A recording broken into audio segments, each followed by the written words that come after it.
You transfer economic power to the hands of women, and you give them the confidence and security to have large families. The solutions offered by this government and these two-bit think tanks are also incredibly male-oriented. In most cases, women carry the burden of childbirth and raising a family. So the solutions should be oriented towards alleviating the stress and risk to the woman. Otherwise, she won't have the security and won't feel comfortable and confident having multiple children. So how do you fix this? Well, first you have to provide long-lasting financial security initiatives. I should throw this out there that the divorce rate in Greece is around 38%.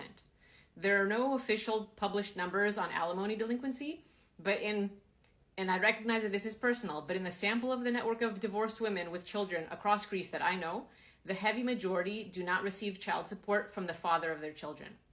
So assuming that this is a relatively normal occurrence, and it's not limited to my specific social network, women who've had children are not provided financial security because the government doesn't offer sufficient legal protection against something as foundational as receiving financial support from the father of their children. So if women aren't guaranteed permanent financial stability after giving birth in the instance of divorce, while raising their family, it'll be hard to convince young women to become mothers, especially if all they see in their social networks is women who are consistently struggling to raise their children on a single income because there's a legal system that doesn't advocate for women by prosecuting alimony delinquency.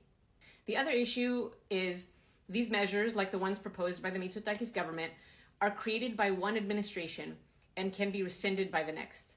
So if one government offers a 2,000 push present or a 200 euro annual stipend, for example, the mother is not guaranteed that in the next administration.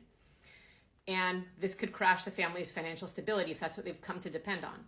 So there needs to be commitment to long-term funding, a commitment to a 20-year demographic plan with guaranteed funding insulated from political changes. This means the government needs to enforce policy that will actually provide women with a stable financial future for them and their family. And you can do this by facilitating transfers of property to mothers, tying their social security to their children and their children's output. That way, a woman receives a permanent financial benefit from having birthed children who in turn contribute to their tax base, which ultimately supports their own mother's retirement, right? You can create loans for female-run businesses.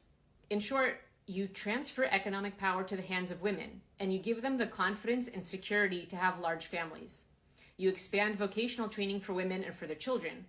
You create job security for women who will now know that they can raise children who will also have job security. Most women think years into their future and into the future of their children.